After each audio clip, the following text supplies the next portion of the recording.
And now on WRS, Michael McKay with the McKay Interview. Hello everyone. Today is a special day for me. I've been given the chance not only to meet but also to interview as my guest a real broadcaster, a real professional. In fact, one of the great BBC broadcasters of my generation, and one I've long admired. I've admired her for her clarity, admired her for her coolness, admired her for her composure under pressure, and admired her for her sheer professionalism. I cannot believe my good fortune today. My guest is Adie OBE, Chief News Correspondent at the BBC for 14 years and well known among broadcasting professionals, as well as British and BBC News audiences around the world, essentially for her war reporting. Now, before going any further, I'd like to thank the International School of Geneva for giving me the opportunity to make this interview. For non-British listeners out there today who might not know Kate Adie, she came to prominence in 1980 at the time of the unforgettable Iranian embassy siege in London, an event that at the time riveted us to our TV sets at home. She was first on the scene as the SAS, that's the British Army, stormed the embassy, and she's witnessed to events that would make some of us envious, but probably most of us very thankful that we were not there personally. Here are a few examples of what she's done. The American bombing of Tripoli in 86, the Lockerbie bombing of the fateful Pan Am Flight 103 in 88, Tiananmen Square protests of 89, the Gulf War of 1991, the war in former Yugoslavia, the 1994 Rwandan genocide, and the war in Sierra Leone in 2000. She's been shot at, wounded, criticised, but above all praised and admired. And now she's supposed to be retired. She's written numerous books. She's in great demand as a public speaker. She's been honoured by many universities and can be heard weekly on BBC Radio, anchoring one of my favourite programmes from our own Correspondent. So, Kate Adie, welcome to Le Chat, welcome to Fune, and thank you for making time to be my guest on the McKay Interview. Thank you very much. I hope I don't get tongue-tied by my nervousness in talking to you. So much of your journalistic career has been identified with war. My first question is just about that. What is it about war that attracts you, and what has being so close to war and conflict taught you about human nature and the human condition? Well, there's a question. War does not attract me. I'm a child of post-war Europe, born after the Second World War. To the amazement of most students I talk to, I think I was there during the first and the second. I took up a job as a reporter, and it was made very clear to me early on that you did what was thrown at you. There was no sense of choice, no sense of thinking, oh, I really rather fancy doing that. In fact, we as reporters in BBC News were known as the taxi rank. In other words, you just stood there and they grabbed the first one who came in the room and sent them somewhere. And you could end up doing a dog show, a riot, or an interview with the Prime Minister.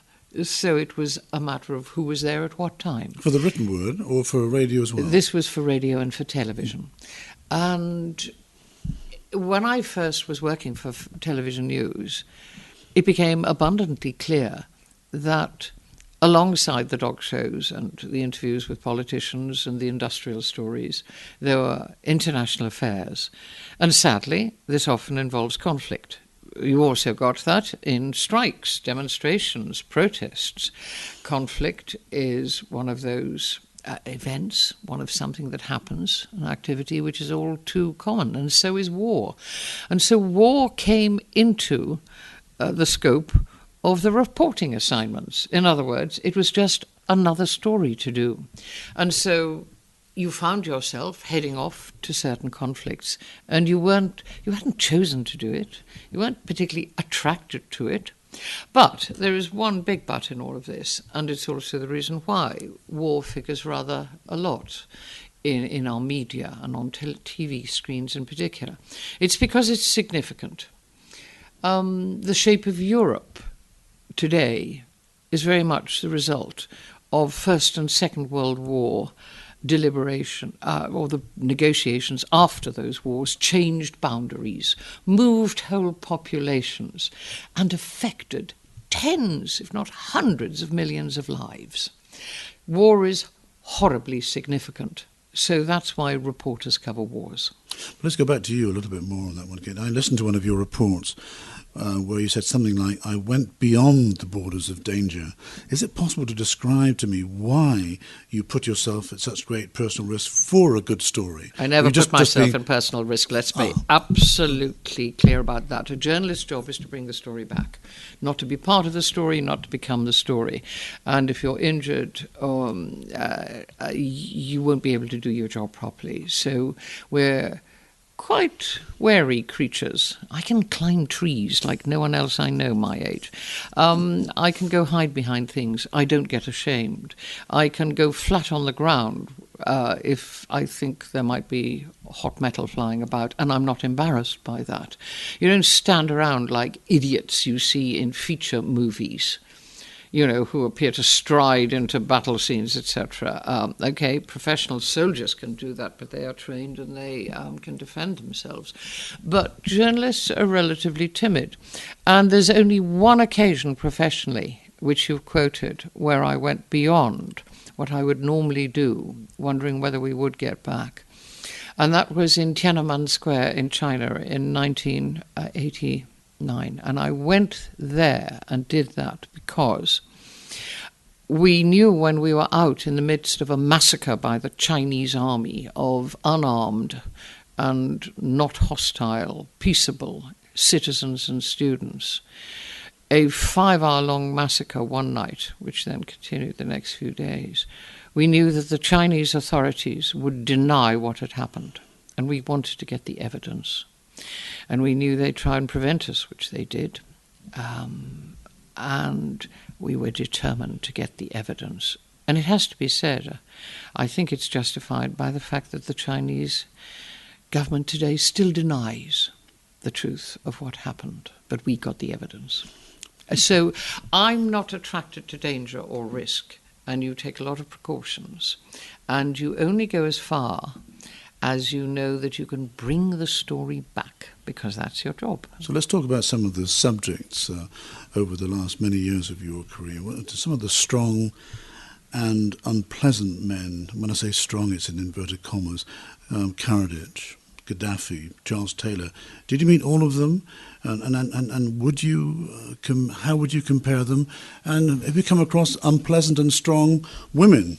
Does one stick in your memory, for example? I don't see stories and people in those sort of terms.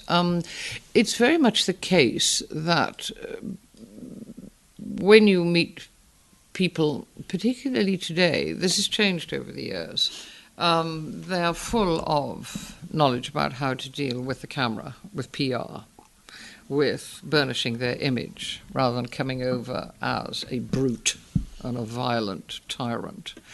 20, 30, 40 years ago, and when I started working, people were more ignorant, naive about particularly television and how they would show up on television. There was less public relations around as well. I've never actually thought it one of the great significant points of reporting work. You meet the tyrant, they tend to say what you expect them to say. And you are much more interested into what is happening to the nation as a whole. Current affairs, I'm going to draw a very sort of artificial line here. The business of current affairs is often to find the big individuals, the powerful people, and interview them and find out what their policies are, how their brains tick. That isn't the job of news, usually. We're normally there when somebody's actually set their palace on fire. Or there are hordes at the gate clamouring for them, or they are bent on doing something. And you're much more interested in the wider picture and in the ordinary people and what's going to happen to the whole nation or the group or whatever. You do meet these people, and there are oddballs around. There are also nasty people, but they don't have to be well known to be villains and brutes. And you can meet them anywhere. And you do in particularly in chaotic situations. Turn to a different side of the conflict now, and a question you must have been asked, and you will see it from a particular, a knowledgeable perspective and have an opinion. what is your view on women in the front line of infantry and fighting shoulder to shoulder, hand to hand, even bayonet to bayonet, alongside men? Well, that hasn't been fully actually proposed by the British Army. There still are going to be some limits if the whole thing goes through. But there are other armies where this happens. I have two views. I wrote a book about women and war, and women in uniform in particular. And historically, women have always been left at home or butchered as victims. Don't let's say that women haven't got part of war. They're normally the victims of it, and they don't have anything to defend themselves and aren't taught how to. Women don't, as it were, aren't left out of war. They're left out of the decision-making. Most decision-making is made by males, and then war is carried out by men who've always actually taken up the weaponry. Women, I think, you have to start from the position, particularly in educated, civilized countries, you've got to take up a position that defending your country, which always becomes an issue at some point in your life, defending your country is both an obligation and a right. And that's what women in the last 100 years have been fighting for, particularly in developed countries, that we have equal rights with men, and you also take on equal responsibility. Therefore, you take on responsibility for defending your country. How you do it has to be worked out in the most practical ways.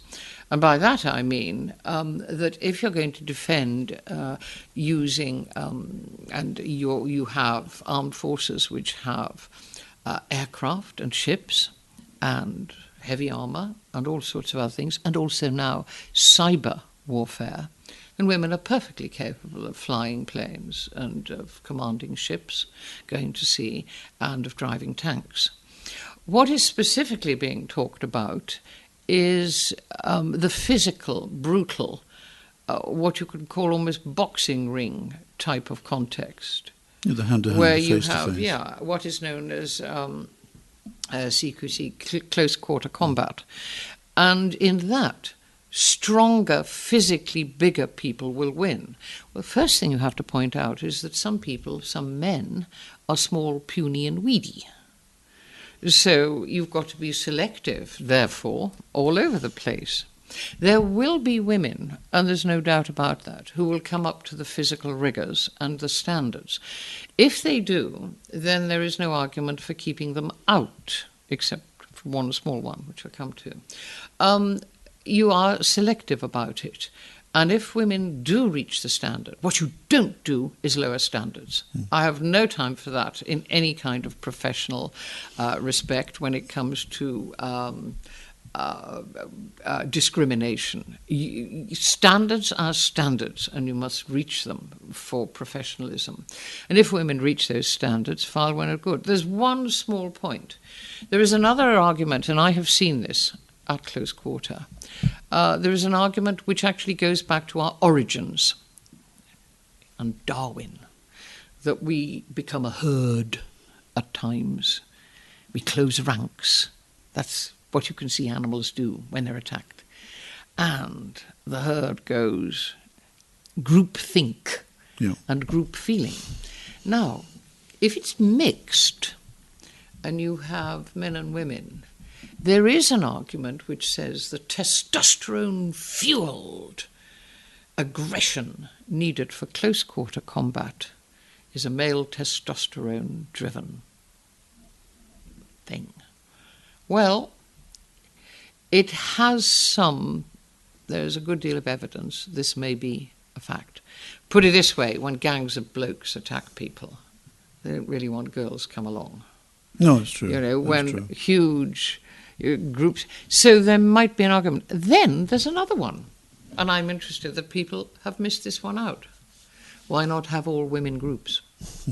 That's not discrimination. That's using their skills. That's acknowledging they're going to do it. So you do that.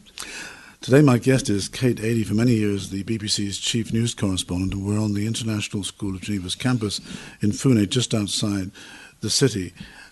Just to change again, tack a little bit, okay? You report on many conflicts for a long time. You must have met numerous politicians who ultimately negotiate the peace after conflict. Do you have any observations which you could share with us about politicians as a breed, or is each political case, each country, each political culture different? Yes, I mean, well, of course they share characteristics of ambition and also probably a bit more education than a lot, particularly if you're looking at third world countries, than a lot of their people, and they've had opportunities. If you're looking at rich countries, they may be there because of money. Look at the American presidential race rather than brains.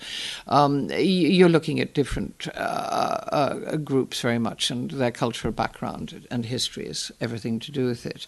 On the other hand, politicians in Europe are held in fairly low regard these days, and it's partly because we're all better educated. We no longer have that automatic respect for people. That went many decades ago in most of Europe. There's no deference around, or very little of it. Deference is pretty well dying, particularly in Europe, North and the States. And we are better educated. When somebody gets up and says something fairly stupid, we say it's fairly stupid. So politicians have to tread carefully. We're in a very interesting period where across Europe, again, the old-fashioned traditional political parties are fragmenting, and partly it is because nobody feels that the people who put themselves up as leaders are particularly smarter than other people. And this is the ultimate democracy in a way. That's something quite different, away from war now, about your career. You spent your entire career, from what I've read, in public broadcasting at the BBC.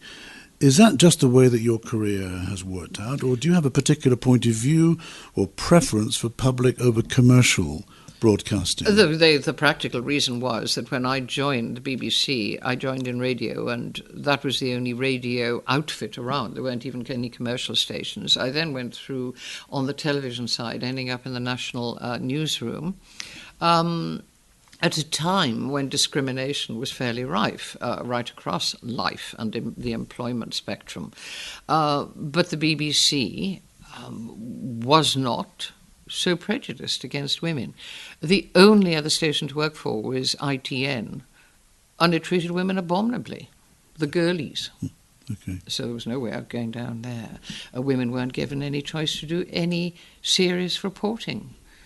They didn't do it for years and years. So there was no attraction to going to that. One last question. That's not to say that there wasn't discrimination in every level and every time you went out. I went out, first of all, with news crews. It's in the 1970s. And I'd be with the cameramen and soundmen. They were all male in those days. And you'd go and see people and they'd say, "When's the reporter arriving?" And I'd say, "Who do you think I am?" They just assume you were the secretary or the assistant. Sort of hanger-on assistant. Yeah. And so that went on for years. Yes, it is different now. Mm-hmm. Good. One last question. Again, this is maybe a bit different from what you'd expect. It's part of the package and the persona that I have come to know on the radio and television as Kate Adie. George Bernard Shaw said that it's impossible for an Englishman to open his mouth without making some other Englishman hate or despise him. To my ear, you have this distinctive clarity in your voice and a welcome precision in the way you pronounce and enunciate words, and I find you good and easy to listen to, and I'm not just flattering you because you're here in front of the microphone. In the 1940s and the 50s, you see how accents have changed in England. Just listen to Trevor Howard and Celia Johnson. And now we've got Jonathan Wass and Russell Brand, and even Margaret Thatcher's voice changed over 20 years. I'm waving something at you. I'm going to interrupt you. I'm waving my tiny little hearing aids. I've been deaf since I was born. Partially deaf. It's never bothered me. I never discovered until I was about 38 and blown up in Beirut in the Lebanon, and I went to see an ear specialist, and he said, "I won't worry, damage is only temporary, but you're deaf as a post anyway, so what are you bothered about?" And that business of clarity is purely hearing my own voice. Really? You're just being too modest. The second, that's the first fact. reason for that slightly sort of precise tone. But my question was really about. But the other thing is regional accent. accents in the UK, you're talking about English yeah. people and class. Or British. class, Well, or British, class, yeah. or class. The way the English pronounce things, people say you can actually read between 3 and 10 things about them in the first sentence. Their background, their parentage, their professional or lack of education, the sort of school they went to, the area they live, and also their confidence. That you can read all of this into how they pronounce things. It's a nightmare in some ways, because back in the 60s when I was a student and we were all, liberal, hippie, let it all hang out, let's protest, look, wow, marvellous time. I was a professional student demonstrating about everything. And we thought the world was changing, and one of the things we thought was changing specifically was that of class. Or class. If you come from We Somerset. actually thought there was a big social revolution underway, and there was in a way. Pop music, the Beatles, the sense of hippiedom, new things, new architecture.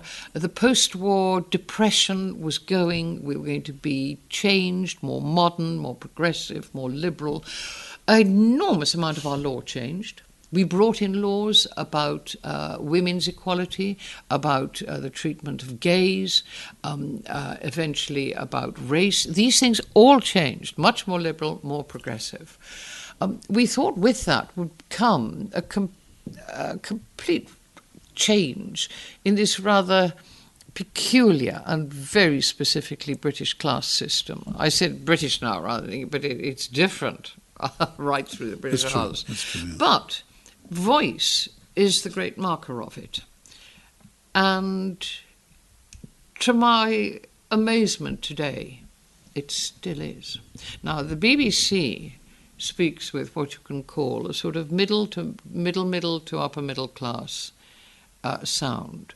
Not because the BBC speaks it, but because people in power, people with influence, people who are successful, people are in positions where they hold opinions, people who are decision makers, tend to speak like that. So people say that's the BBC voice. If you look at those who work for the BBC, they're much more varied. There is one single rule in the BBC which nobody understands and nobody accepts, but it is. You don't have to speak frightfully nicely like that. You don't have to speak plain. I speak Northern, what's all called Northern educated English. It's a specific sort. I was born in the Northeast. I don't speak Southern received pronunciation. These are the technical bits of it. But the BBC demands that you speak clearly. Quite a small number of our regional accents have people from other parts of the country going, what? It is so dense. And if anybody challenges me on that, I'll say Central Glaswegian is another world. So my area is Geordie. Now I can speak the local accent. I learnt it. I learned myself Geordie, I can talk like that. You can hear Ant and Dec on the radio. But they speak enunciated Geordie because they went to drama school. So they don't speak like everybody on the street. So it's an accent which can be understood if you speak it in an enunciated way. If it all elides, well, I'm going down the tune there, you don't know what I'm going to do. People say, what? So you don't read the news in that. There's another thing, and that is accents also suggest authority. And for some reason in Britain, you can read the news in a West Country or middle-class Irish accent, but you can't read it in Geordie or Brummie. How's that? Kate Adie, I could talk to you and listen to you for hours. It's been an absolute pleasure talking to you. Wish you all success with your books, your speaking engagements, and also here with the students today at Le Chatonnerier. Thank you very much. Thank you. That was the Mackay Interview with Michael Mackay. And don't forget, you can hear that interview again on our website, worldradio.ch.